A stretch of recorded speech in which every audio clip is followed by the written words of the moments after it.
Alright, I'm just going to answer a quick question that I've been getting in the comments on my video on retrofitting the condenser fan. So this is the condenser fan assembly that goes on the first gen Nissan Xterras. They were available on some models, I think in 2000, early 2001, and then they discontinued them. So I retrofitted this so that it turns on anytime the air conditioning compressor clutch is engaged. Now, specific to the wiring, if you look at the wire harness schematic in the factory service manual, it goes as far as to these wires right here. So you have a green and black, that is the 12 volt positive, and you got two black wires that come out of the wire harness side of the connector, and those both go to ground. The question is that if you don't have the connector on the wire harness side, how do you know which wires on the fan side are the ones that you need to send voltage to and ground?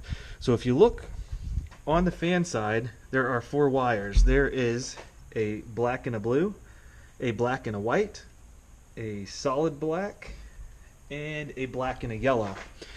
And so if you look at the connector here, the green and black is 12 volt positive.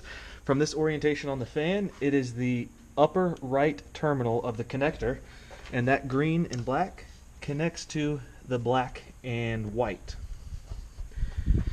And then you have two black wires, which is the upper left and the bottom left, and that connects to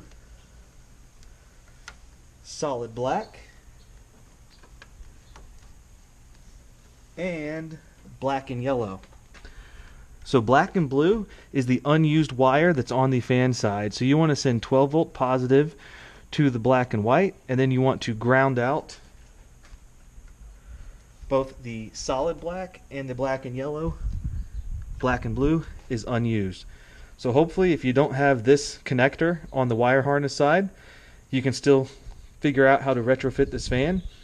I got this fan from a pull-apart junkyard, and so I just took the fan and then I cut off about 4 inches of the wire harness on the vehicle side so I could just have a plug-and-play situation with the fan, and I could just use the pigtail from the stock wire harness to make the connection there. But if you don't have the connections, this should give you what you need to do to be able to wire it in.